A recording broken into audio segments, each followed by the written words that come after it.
activities in Argyll and Bute, and we'll hear from Andrea Wood from the perspective of being the head of training at a training organisation. Just one thing to note, unfortunately Jamie couldn't join us today, so he's been very kind and sent us a recording, so we'll play that in the middle of the session. And if you've got any questions specifically for Jamie, either pop those in the chat, or I think he has shared his email within his presentation. So without further ado, I shall pass over to Georgina. Thank you, Sarah. Nice to meet you all. And it's exciting to be part of this, exploring different models for training, for carbon literacy training. So I'm Georgina Patel. You may have seen me at some of the Delivering Successful Carbon Literacy training sessions, because I do work with the Carbon Literacy Project on a very part-time basis as their trainer network coordinator. But outside of the project, I'm a freelance sustainability consultant, so I'll be speaking to you in the context of being a freelance trainer, carbon literacy trainer. So just a little bit about my background. I have worked for local authorities for many years, over 20 years. Professionally, I'm an environmental health officer by background. I'm working with local authorities. In my later years with local authority, I was managing an energy and carbon reduction team, so dealing with carbon management plans, sustainability strategies way back in the day, sort of 2015, when it wasn't so fashionable to talk about climate change. I moved away from a local authority after 20 years and started working for a social housing provider as their strategic lead for decarbonisation. So I stepped into the world of social housing and became a board member for a housing organisation in Staffordshire, and I'm a trustee for their charitable arm, and I'm still performing that role as a board member and trustee for them. I was absolutely proud to be voted as a net zero climate change champion back in 2023 by my peers. It was a housing conference that took place with housing and net zero colleagues, so that was a proud moment for me. And I'm now an independent sustainability consultant and an accredited carbon literacy consultant as well. So just a little bit of background to sort of set this context about my training. So working with local authority, that's where my carbon literacy journey started. Local authority, I was very keen, having managing the energy and carbon reduction team, to introduce carbon literacy training within the organisation. We utilised external consultants, Great Places at the time, but my role was really to get in that leadership buy-in from our councillors and senior leaders and executive team, using Great Places as they had a good reputation for delivering, and I delivered the council bit. So I did an element of co-delivery with Andy Wilson from Great Places at the time. So that was my first step into carbon literacy.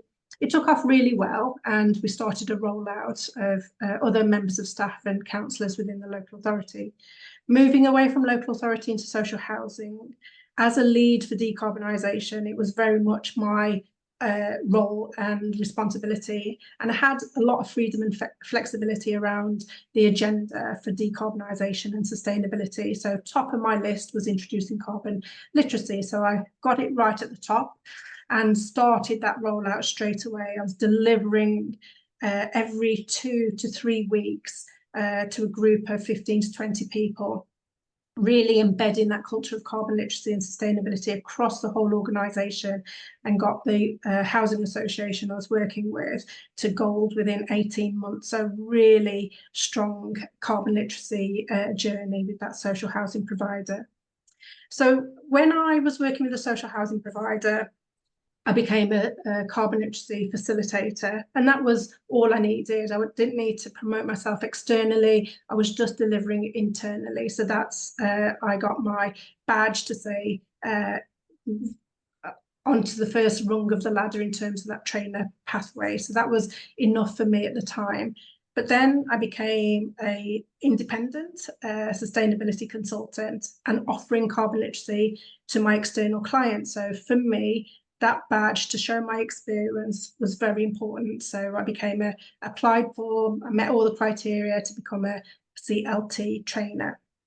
And then continuing delivering, I was invited by the Carbon Literacy Project to become a consultant. So I'm now that third level, and there's a few carbon literacy consultants on the call today, which it's nice to have that badge, and I wear it with pride. So those badges are very important to me as an external provider. Finding my style. So I think this is really important as a trainer, to really understand how you're going to deliver. It's about finding your own style. What works for me is that I really focus on the sectors and sectors that I know inside out. I've worked for local authorities, I've worked with social housing providers, I've worked with national government agency. So that's my focus in terms of where I deliver, because sometimes it's having the conversation about delivering your carbon literacy training, but having those wider conversations about the challenges of those organisations, the bureaucracy at times, the politics at times, the financial pressures, etc. It all helps you to have richer conversations as you're delivering the training. So I focus on the sectors where I've got that background. My preference is in person. I think the dynamics in person delivery I enjoy. I think people are more open to asking questions and sharing comments. So that's my go-to, like in-person delivery, and I'll travel to those organisations. My preference again is a full day's worth of training. I think once you've got them in the room, it's nice to keep them and take them through that roller coaster of emotions, right the way through to climate science and understanding, right the way through to positive action. So that full day is important for me to deliver in that way. I enjoy mixed groups, so I always advocate having every single tier of the organisation within that mixed group, because it's important to, not only for networking, but to have those different views and different perspectives from all across the organisation. I do offer one-to-one support for evidence forms, because I think that's where the challenge is for trainers, to get those returns. So I always say, don't park your evidence form, come to me and we'll have a quick one-to-one, 10 minutes, 15 minutes max, and we'll get it completed together. And my model of training is to go within an organisation, deliver the carbon literacy training, mentor internal colleagues to get them ready and confident enough to deliver and roll out themselves, and then that's the handover for them to get on with it, and I'm always in the background for support if they need it. So that's my style, and it's important for you to find your style. These are some of the organisations I've delivered to. So as I started really delivering solo back in 2022. So 3 years of delivery to date, and I'm nearly up to 1,000 participants. I'm going to have a huge celebration with myself about reaching 1,000, and as you can see the numbers there. I've delivered over 73 training sessions, over 15 different organisations in the UK across 4 different sectors, and I've supported those organisations to get to CLO, bronze, silver and gold status. And these are just some of the logos of the housing associations, the councils and the government departments and agencies I've worked with. So I've gone international as well. That started with a conversation in Manchester. So always pick up the opportunities, because you don't know where it can take you. I've ended up delivering online to corporate executives in Uganda, which I absolutely love, and I deliver that online. And then before I run out of time, just 5 top tips for success. Use the power of your professional network. I have not pitched for carbon literacy since I've become freelance over 2 years ago. It's all been through my professional network, who I've supported and grown over many years of working. So do reach out to your network in the first instance. Develop your own style, based on what I've said. Find out what works for you to make your carbon literacy enjoyable for yourself, because that translates then to your learners. Raise awareness and educate others, but it's about educating and challenging yourself. So it's continual learning. Keep the quality standards high. I do that as to grow my reputation and protect my reputation as a trainer. But I say that wearing my carbon literacy hat as well, because the trainer network is growing, and we do want to see that level of quality remain high as the trainer network grows. And then always reflect and reward. So after every single training session I deliver, I always take the time, no matter how exhausted I feel, to reflect what went well, pat yourself on the back, celebrate the things that worked very well, and then reflect on what could you improve for next time. So always do that reflection piece, because it helps you grow and develop for your next session of training. So that's me. I won't ask for any questions at the moment, because we'll leave those to the end. And I'm handing over to, I'm not sure, is it Jamie? No, we'll pass over to Amber. Thank you so much. That was fantastic, Georgina. And without further ado, I'll pass over to Amber. Thanks, Sarah, and thank you, Georgina. So Georgina is a consultant, so she's at the very end, or the pinnacle of what you can be as a carbon literacy trainer, which takes many, many hours of work. However, I am on the opposite end, so we'll jump back now to sort of the very beginnings of getting set up. So I am currently, so firstly, I'm Amber. Hello, nice to meet you all. And I am a carbon literacy facilitator, and I operate voluntarily. So as a facilitator, you will always co-deliver, I believe, which is a really good opportunity to find your feet. I think for some people, even though we have the passion and we really want to make a difference, I think that speaking to large groups is not natural for everyone. So I think that getting used to it as a facilitator by doing co-delivery is a great opportunity. So I currently am delivering carbon literacy training in my organisation, the National Lottery Heritage Fund. I'm working with the sustainability team because I did used to work in the sustainability team as a graduate intern. So it's flowed really nicely from there. But the way that I got started with carbon literacy was while I was at university. So I actually did a humanities degree. I studied English literature and history, and the pandemic happened while I was there. So that really realigned my interests and priorities. I saw huge changes in the environment. I saw, as we all did, a lot of nature coming back when there were less cars on the road and less movement across the globe, and that put a lot of stuff into perspective for me. So I became really, really keen to get involved, which I obviously couldn't do through my degree. So I started to get into a lot of local volunteering in Manchester, where I've lived. And through that, I reached out to the local authority because I presumed that they would be up to something in that respect.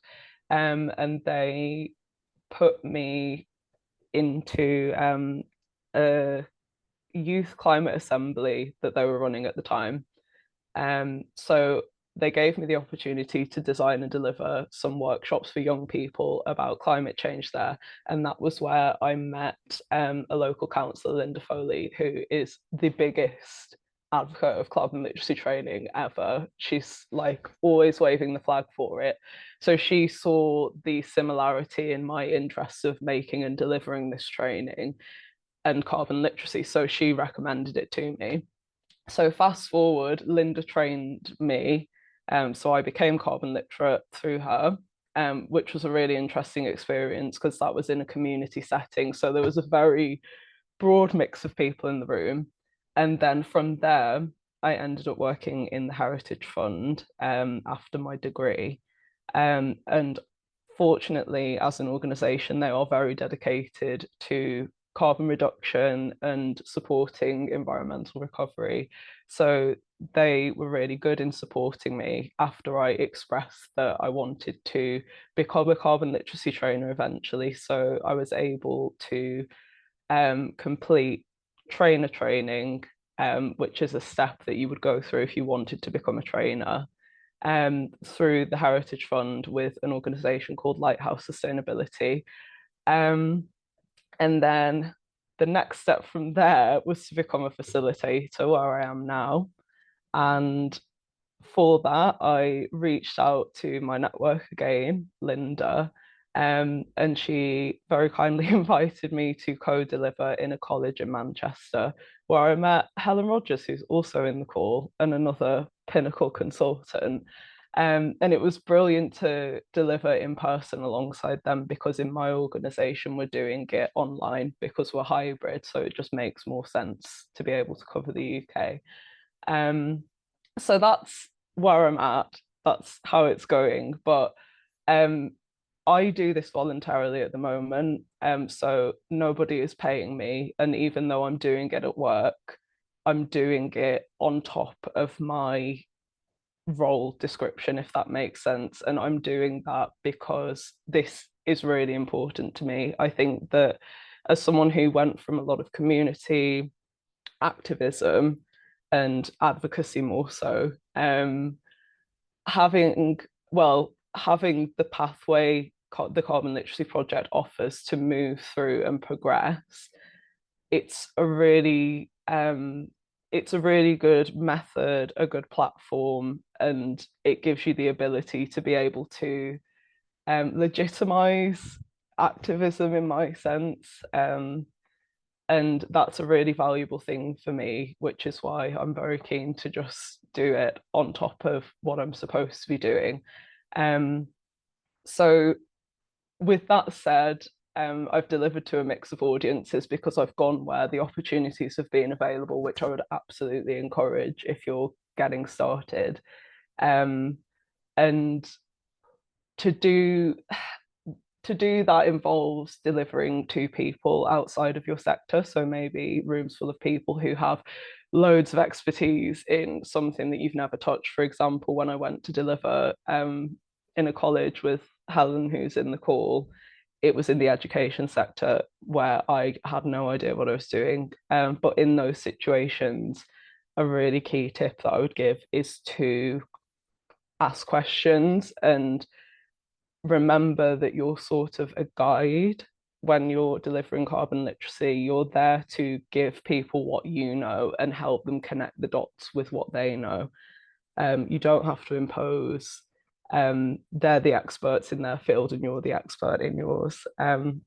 So to grow from there, I would just absolutely encourage you to follow your enthusiasm, follow your momentum, reach out to people that you already know, because I think that you can have more impact where you're not a stranger. And then by doing that, you'll meet more and more people and keep building that momentum that you can follow. So that's me, and that's where I'm at now. And I would be handing over to Jamie now, but It's all right. Jamie is a video today. So thank you for your ears. I hope you found that helpful.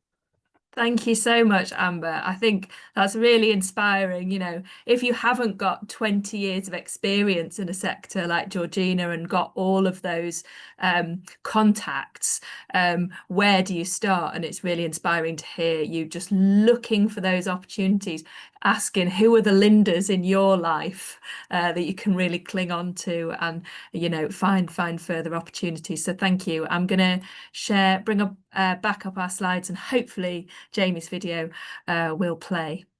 So just bear with me a second.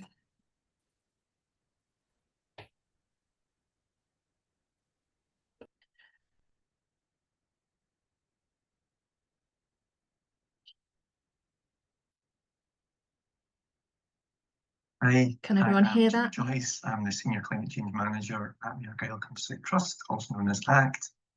I've been a Carbon Literacy Project Certified Trainer now for about 4 years, delivering mainly at community level across Argyll and Bute. My email is on screen if you want to follow up with feedback or any questions about any of the work that we do. As I mentioned, I work for ACT, and ACT has 3 main organisational priorities, that being nature restoration being 1, community learning, health and well-being being 2, and the third being climate change action awareness, of which carbon literacy underpins all of that really. ACT became a gold carbon literacy organisation earlier this year, And this in itself is useful because it's about encouraging organisational uptake, because we have made an achievable thing for other Argyll and Bute organisations. I'm going to come back to speak about this more, because as well as looking to work with communities and individuals and deliver that CL training, we are looking for a systems and culture change as well. And that requires carbon literacy to be embedded into organisational policy. I'm going to come back to this more later on. So in terms of audience, we work specifically with residents of Argyll and Bute, those who live or work here. It's a fairly large local authority, the second largest in Scotland after Highland, compounded by the fact we've got a very complex geography as well. So there's definitely challenges in trying to reach people who we want to support with carbon literacy, or those who are seeking carbon literacy. So 99% of the training we deliver is online, and we do this just to ensure access. I mentioned rural there on screen because there's a kind of specific feature of Argyll and Bute and Highland areas, and that's the kind of this idea of the sort of rural poverty premium. So people who live rurally maybe not fit into what you would categorise as or in Scotland we would categorise as a Scottish index of mass deprivation, but they're limited by access to services. So being able to deliver carbon literacy on an island would not guarantee 10 people or even 5 people in attendance, but by offering it online, it allows these people to attend. So the poverty premium is something we address through that kind of model. Again, one of the kind of opportunities or challenges, depending on your point of view, is that we gather people from different parts of Argyll and Bute. So maybe some that are living more in the kind of urban centres of Dunoon or Helensburgh or Oban in the same kind of virtual space as someone from Mull or Tiree or one of the kind of more rural communities. One of the benefits of this is that people have this kind of developing kind of shared understanding of limitations and opportunities of living in Argyll and Bute. So they may not share the same town or the same community, but they share the same understanding that we are limited by access to services. We find that a lot of the transmission lines or the energy networks that goes into the central grid. So people who may be experiencing, for example, the impact of wind turbines in their community without seeing that benefit of lower prices. And all these things become a shared topic. So although they may be geographically separate, they share this understanding that Argyll and Bute is somewhat unique. Argyll and Bute is also unique in the sense that it's got masses of temperate rainforest and lots of peatland as well. So we have these big carbon sinks. But again, it's about how to relate that to people's lived experience. How is that benefiting them? How is it helping them to reach net zero? And it affects our communication methods around that as well. We've also got the benefit of having a lot of carbon neutral organisations, being one of them, the local authority being another, Highlands and Isles Enterprise being another as well. So we're starting to see that kind of cultural shift as well, people seeing the value of carbon literacy. A little bit about my journey now. I underwent carbon literacy training through the Keep Scotland Beautiful training models. This was during COVID. Thinking back as far as then, I went through the training online, again with people from throughout Scotland, and that for me was a challenge. I think there was a lot of stuff going on in that training that didn't really feel relevant to the challenges of living in Argyll and Bute. You know, you can't give up your car, difficult to get access to an air source, heat pump engineer. You can't just jump on a bus if you live rurally to get to work. All these challenges are very real in Argyll and Bute. But I did really enjoy the training, and I went to become a trainer in Argyll and Bute. Of interest, a bit of a side note here is that I just started with ACT as a climate change project officer, and I went through the training. I found it really beneficial, but I had all these ideas about what I was going to do as a project officer to support local communities in Argyll and Bute to reach net zero. But my participant evidence form or evaluation form was sent back on the basis, well, you're already doing these things, you're getting paid to do these things, what more can you do? So it was a real shift for me, and it really got me into the idea that carbon literacy has a value, because it's not a participation exercise, it's looking for that evidence, and that's what marks it as separate. This is what's really encouraged people to buy in Argyll and Bute as well, that they see there's real value in this. I initially designed carbon literacy for Argyll and Bute as a course which, you know, could appeal to anybody living in a local authority. I'm never going to have the capacity or indeed the skill level to design numerous courses for the different communities, different third sector organisations, community councils, private organisations. So that the idea of Carbon Literacy for Argyll and Bute was just a way of designing a course that could fit most needs. What was picked up by the local authority was that this was a valuable training resource for themselves. They just declared a climate emergency in 2022. So we went on to deliver carbon literacy for the chief executive, several councillors, heads of service, and this is a long-term benefit for us. It's provided a kind of validity to carbon literacy because it's associated with the largest employer in Argyll and Bute. We continue to deliver the carbon literacy for Argyll and Bute for free. I'll speak more about the funding model in a moment. We are about to move on to design 2 new courses, one of which has got a strong climate adaptation focus. Again, this will be delivered for free because a lot of people are quite forward-looking at the moment. They can more thoroughly engage with this idea of making a more resilient Argyll and Bute, maybe rather than having a purely net zero focus. So the idea of introducing adaptation and resilience is trying to get a kind of broader audience CL certified. And we are working with Rebecca Stacey at the Carbon Literacy Project to deliver this Carbon Literacy for School Staff toolkit, which has just been launched. Really just trying to make sure that school staff through the local authority can buy into this idea. And again, the training is offered for free. So we offer our training for free because we're funded by the Scottish Government, effectively. And in Scotland, the model is that most local authorities now, in fact, probably all local authorities in Scotland have a Scottish Government funded climate action hub. ACT hosts the hub in Argyll and Bute. So the business model that we submit has got carbon literacy really featured throughout because we see the value in it as almost a kind of place to put climate change, which often lacks without carbon literacy as a kind of almost a compartment to manage the conversations around climate change. So as I mentioned on the left there, we deliver training for free and we design training for free, and that includes the schools kit and the adaptation work as well. Future learning pathways, again, is underpinned by carbon literacy because we really want to ensure that all educators at primary, secondary and further education level understand that the careers of the future are different from those that exist now.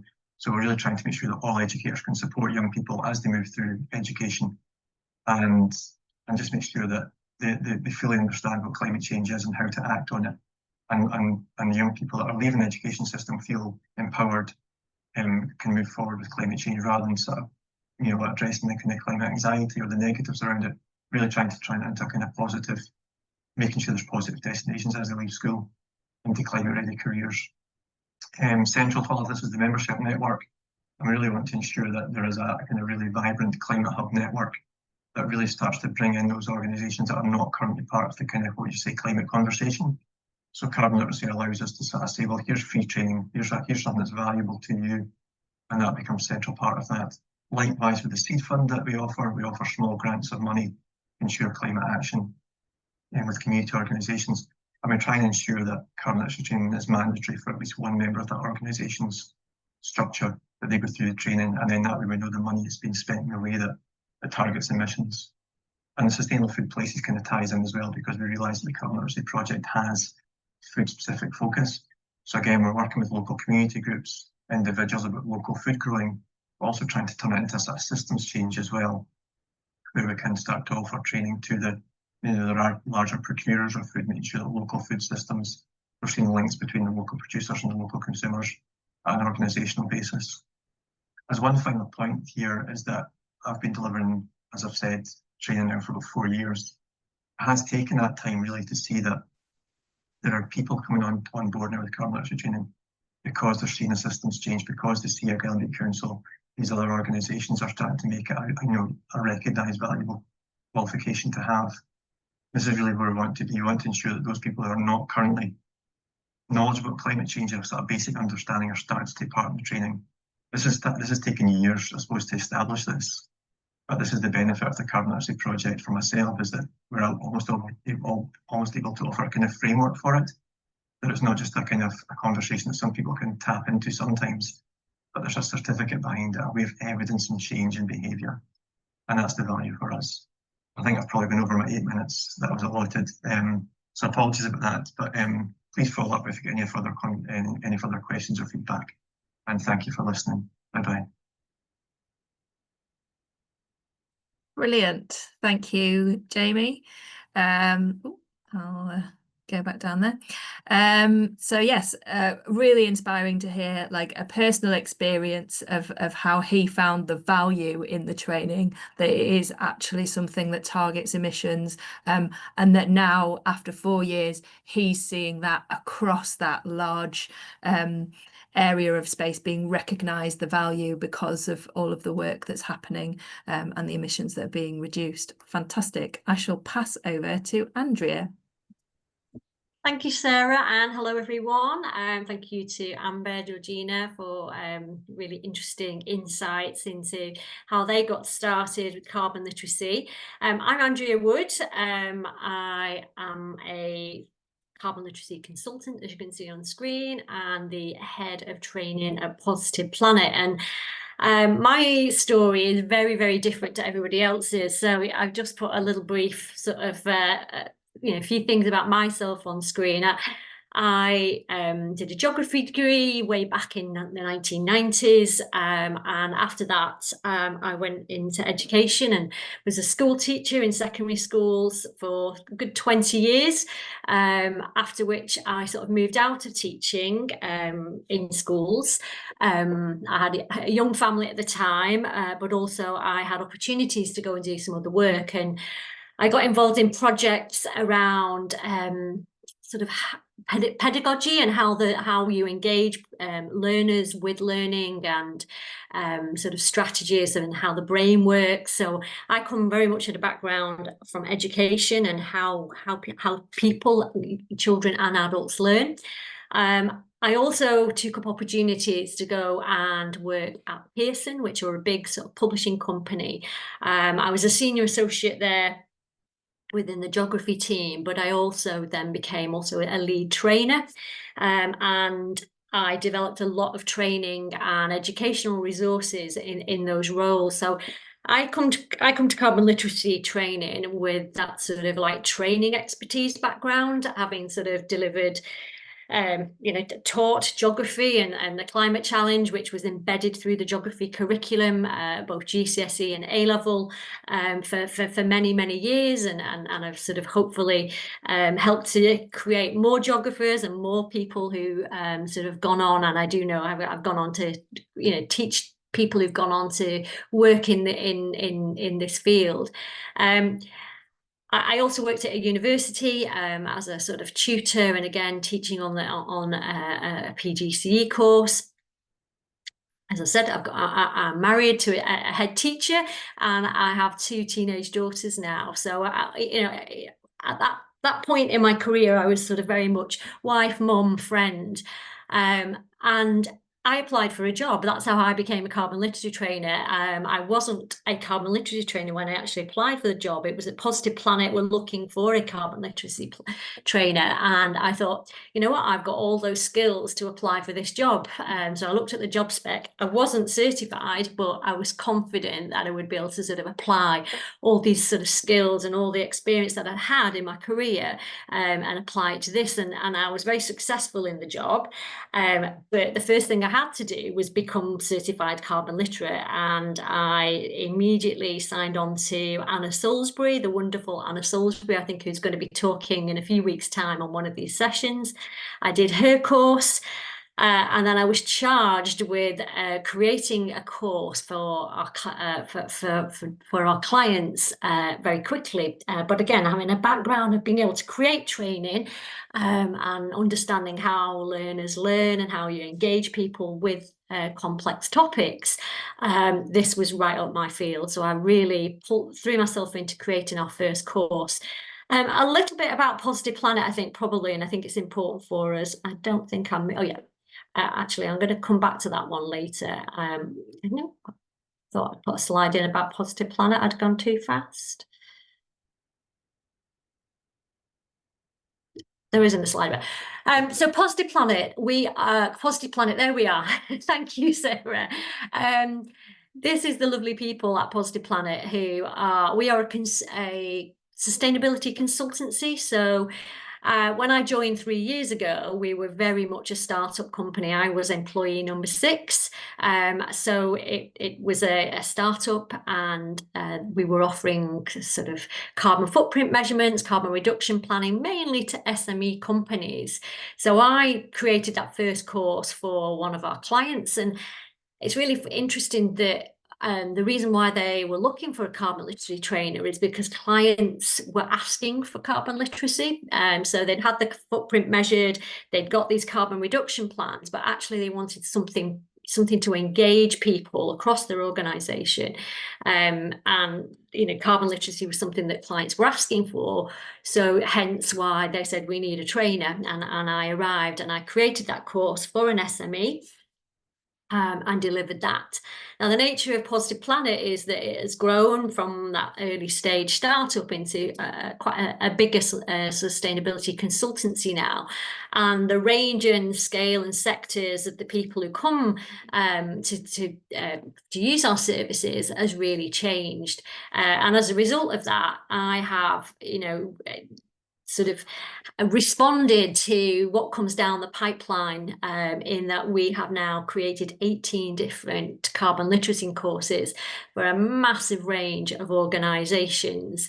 I'm very fortunate in that I don't really need to worry too much about sort of marketing and people, where I'm going to deliver the course. There's sort of that comes through to me from the client base that we have, and through a very talented marketing and sales team who market and sell our services. So my challenge is that things that pop into my pipeline can vary from football clubs to schools to local authorities to housing associations.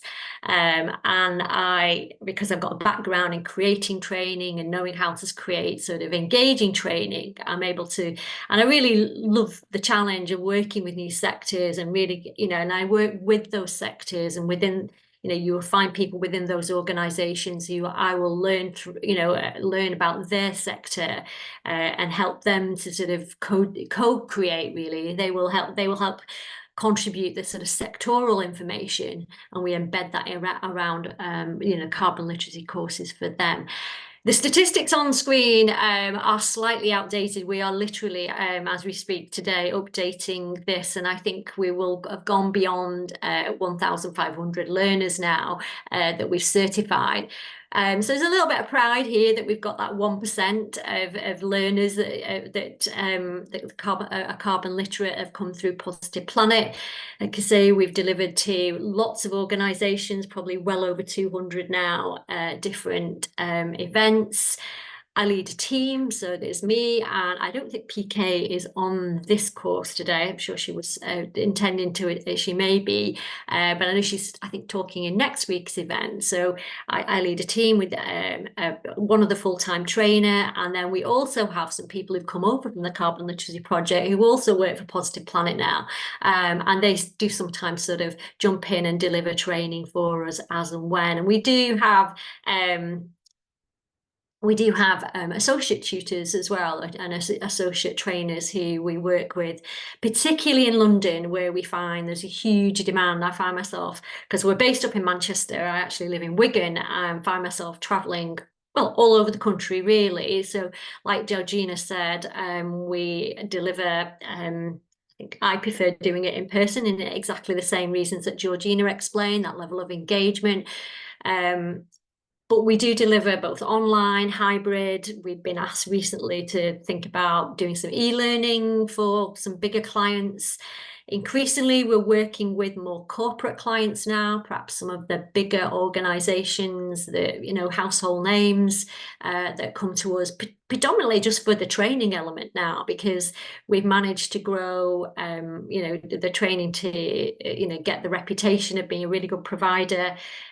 So we're working with some really big organisations now and helping them to roll out their training. So one of the things that I think we've been able to sort of offer is to build courses and take people through a train the trainer course that we've developed, and help them to then roll that out across their organisation. And again, that's something that I particularly really enjoy doing. I often feel a bit like Mary Poppins doing that, where you might go and you arrive and you give them all the tools and all the abilities to and leave them really confident to roll out and inspired to do that. If I was going to sort of suggest what my sort of top tips are, is I think, we all have transferable skills. And I think that's what I find myself sometimes really standing there in front of training thinking, this is what I'm meant to be doing right now, that all my career and all the skills that I've developed over a sort of a 30-year career have all led to me standing here and using those for this really important cause, and to be working with really big businesses that I know that actually this is really driving some big change. And again, a lot of people have talked about the culture and the engagement across big organizations. And I think, carbon literacy is that tool that really can help to distribute responsibility. I think you don't have to be the finished article. I can honestly say that with those first few sessions, having come from education, I stood up in front of groups of people with a huge amount of imposter syndrome, thinking, what do I know about, food and drink industry? And I'm sat in front of in boardrooms. But I feel like literally every time that I do a training event, I learn something more about particular sectors and things that are going on to drive down emissions. So you don't have to be the finished article when you start. It doesn't have to be perfect. We do have to have those standards, absolutely, but in terms of you as a trainer, you will learn on the job. Every training event is a learning day for me. Certainly, I would say that I think I would add one more thing to that, is that I think why it works at Positive Planet is that we offer those range of services. And I get that there are other sustainability sort of consultancies out there, but they're not, to my knowledge, we're one of the few consultancies that are actually offering carbon literacy.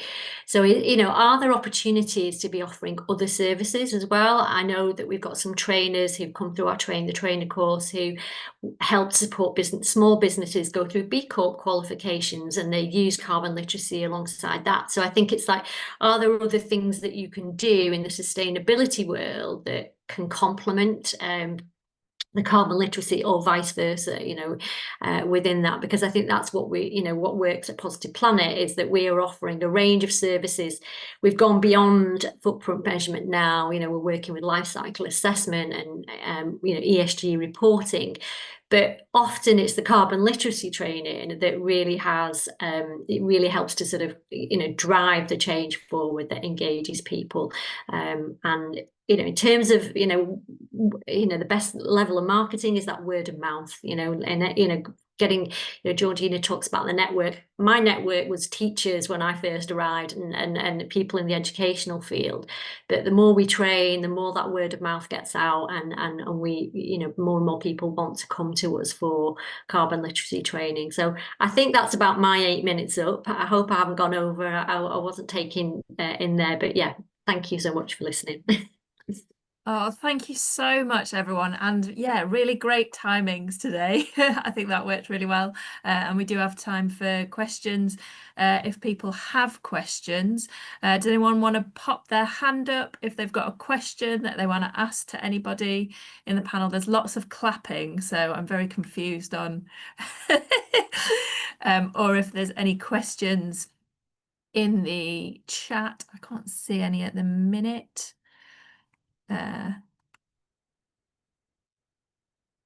If we don't have questions, I might get started with a question then. Oh, Belinda, do you want to ask your question? Unmute.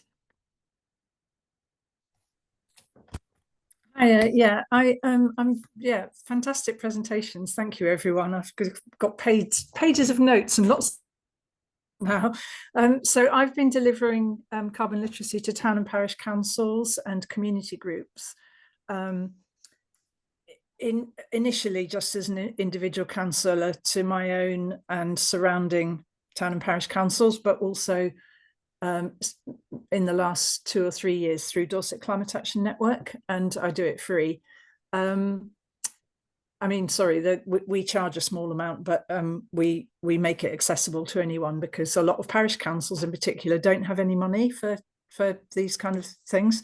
So I'm really interested in the idea that, because I've been talking to my, I'm in Dorset Council now, so that's a higher tier authority, trying to persuade them to work with us to deliver carbon literacy training, but that I think everybody's so busy, it's really difficult to get people to do a whole day workshop. So we're sort of changing the way we do it, in that we're trying to sort of offer more bespoke training for a kind of area and make it very sort of super relevant, super local, rather than, because we do monthly online training sessions as 2 half days.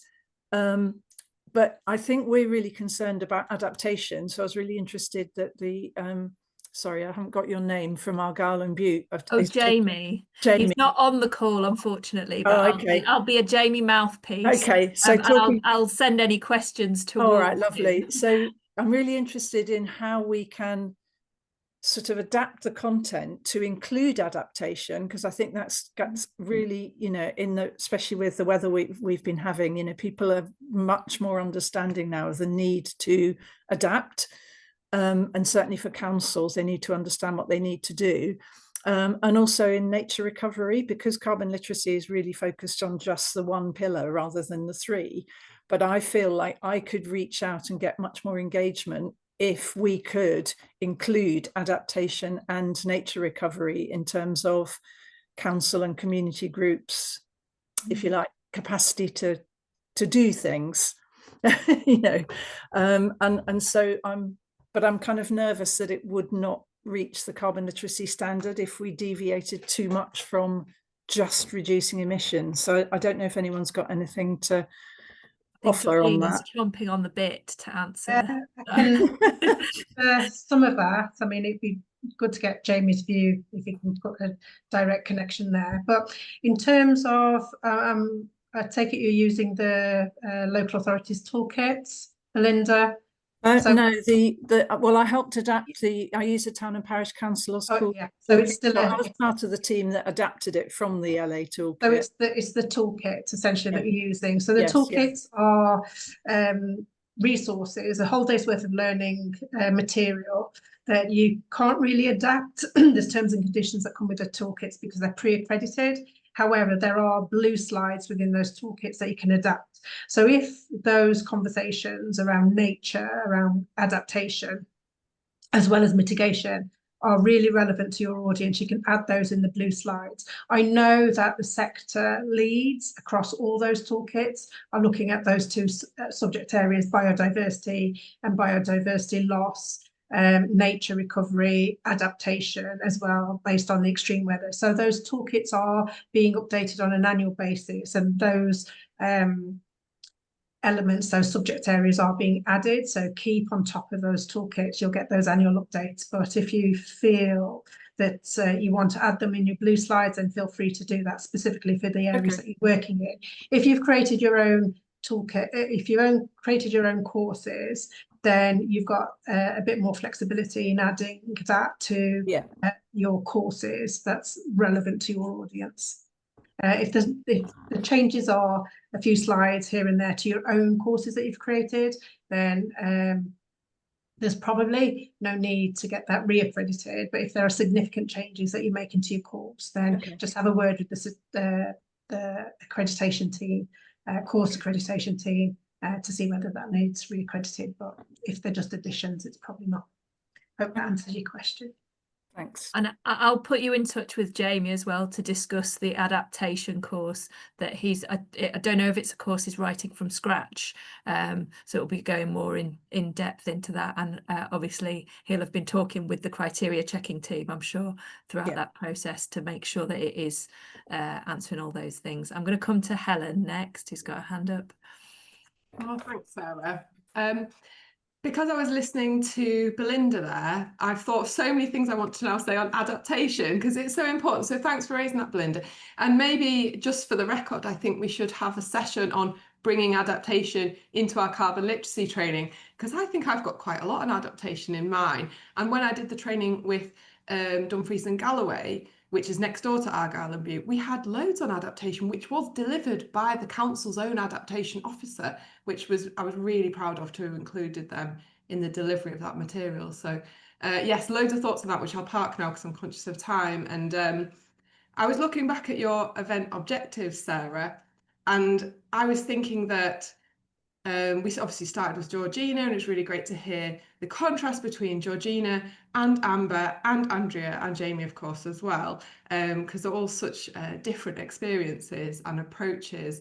And Georgina very much focusing on her existing experience and that specialism that she has in her sector, whereas Andrea's talking about having to, not necessarily having to, but having the opportunity to branch out into so many different sectors as well. And Amber also reflecting on that as we did the college toolkit together, both of us out of our comfort zone.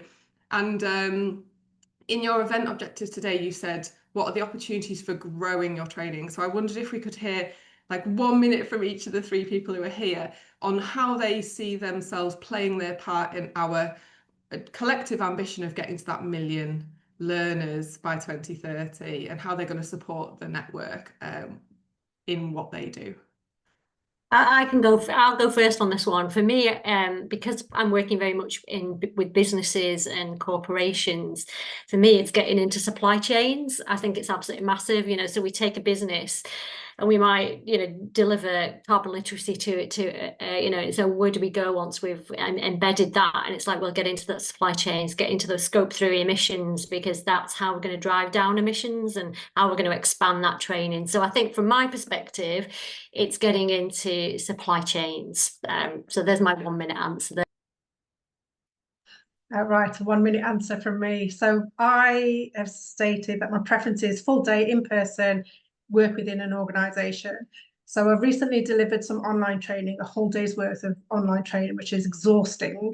But I enjoyed it. The second time I did it, it seemed to go quicker, a bit more engaged. So I'm venturing out into still working within the sectors I deliver to, but delivering some open training. So I've been speaking to a number of organisations who are not ready to commit to buying the toolkit, etc., and delivering it as a rollout within their organisation, but they want to try before you buy. They want that try before you buy experience. So my next step as an independent is to offer open training in the sectors that I deliver to. So hopefully that opens the door to more organisations then incorporating and embedding it themselves within their own organisation. So hopefully it'll help to grow certainly local authority and social housing. Nice. Yeah, I think for me, it's probably firstly going to be continue through the pathway, because obviously I am at facilitator status and I have a lot to do before I could be trainer and then consultant. So following that pathway, but also keep reaching out and connecting with people, going where there's interest and, riding the wave of that. But I think even more so, talking to people not only about how valuable I perceive carbon literacy training to be, but talking quite consciously to people who I know could be interested in also becoming trainers, because from my perspective, coming from like an advocacy and activism background, there's a lot of zeal in people that are in that place, and I always think if I can get to this point voluntarily, imagine if I could make this my career. And I often think signposting other people to carbon literacy training that have got that fight in them, I think that could be a really good way to contribute to the growth of trainers, because we can't do it all by ourselves. We need helpers, we need pals. I can add as well, I think adapting to the needs of the sort of businesses and organisations, because I think Belinda mentioned, and a whole day's learning sometimes can be really tough for organisations to allocate to different groups of people. So we're looking at maybe developing e-learning. So again, it just so it can make it more accessible so that more and more people can do it. And you know, just working with organisations and their needs and their what they can do. So again, yeah, I'm open to anything that can help to expand what we're doing further and further. And you know, one of the most recent things we're doing is looking at e-learning and where that can roll in. And we spoke to the project about that recently as well. Thank you, everyone. And great question, Helen. Thank you. We've got one more question in the chat that we'll do, and then we'll close off the session. But if there's more questions that you want to put to our speakers, do email them to clt@carbonliteracy.com. John has asked, Andrea, how do you measure carbon saved? Right, well, luckily that we have some very talented sustainability consultants who work with us, and we measure in the way that the Carbon Literacy Project does as well. So luckily one of our consultants actually did used to work for the project, and it's calculated in exactly the same way the project calculates their carbon. So it looks at the sort of low, high emissions, so it looks at the pledges and where that falls, and that's calculated within that. So yeah, it's done by one of our consultants who did work for the project. So it's calculated in exactly the same way as the project does that. Again, it's probably a very complicated way of sort of explaining that. And if you want some more information, please get in touch and we can support you with that. I'm sure the project could as well. It's the same way that you do it. Brilliant. Thank you so much. And thank you to all of our speakers today. I'm just gonna, I'll pop our email there if you want to email any further questions, clt@carbonliteracy.com. And if you have any time to spare a bit of feedback, feel free to use that QR code there. Otherwise, we'll send in a follow-up email the feedback form as well. Thank you to everyone who spoke today, and thank you for your insightful questions. And here's to more of these fabulous sessions for Trainer Month. Thank you, everybody. Goodbye. Thanks, everyone. Bye, everyone.